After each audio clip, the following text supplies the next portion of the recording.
राज्यभरात भारतीय सैन्य दलाच्या समर्थनार्थ तिरंगा रॅलीचं आयोजन करण्यात येत असून शेवगावमध्येही काढलेल्या तिरंगा रॅलीला उत्स्फूर्त प्रतिसाद मिळाला.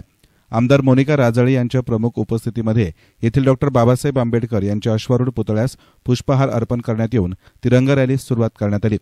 ऑपरेशन सिंदूर दरम्यान भारतीय सैन्यानं गाजवलेल्या पराक्रमाचा गौरव करण्यासाठी तसेच वीर सैनिकांच्या शौर्याला अभिवादन करण्यासाठी बुधवारी शेवगाव शहरातून भव्य तिरंगा रॅली काढण्यात आली.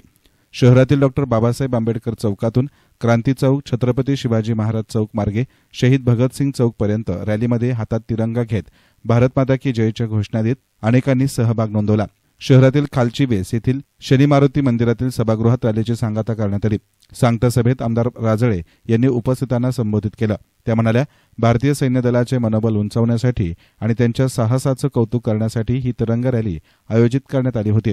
देशाच्या सीमेचं संरक्षण करणाऱ्या जवानांच्या कर्तृत्वाला आम्ही सलाम करतो. आपल्या शेवगाव शहरामध्ये पहलगाम हल्ल्यानंतर भारतीय सैन्याने जी कामगिरी केली, पाकिस्तानमध्ये घुसून तिथे दहशतवादी कारवाया नष्ट केल्या आणि त्यांना जी अभूतपूर्व कामगिरी केली त्यांना प्रोत्साहन देण्यासाठी, त्यांचे आभार व्यक्त करण्यासाठी शेवगाव शहर आणि ग्रामीण भागातील सर्वपक्षीय कार्यकर्ते, सर्व प्रशासकीय अधिकारी यांच्या समवेत भव्यदिव्य अशी तिरंगा यात्रा आणि सिंदूर यात्रा या ठिकाणी शहरामध्ये संपन्न झाली.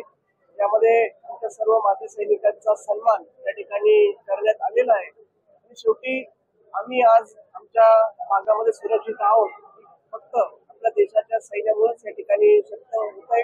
अतिशय विपरीत परिस्थितीमध्ये कुटुंबापासून दूर राहून देशसेवा करताय, त्यांच्या प्रति कृतज्ञता भावना व्यक्त करण्यासाठी आज आमच्या शेवगावकरांनी अभूतपूर्व अशी तिरंगा यात्रा, सिंदूर यात्रा या ठिकाणी काढलेली आहे.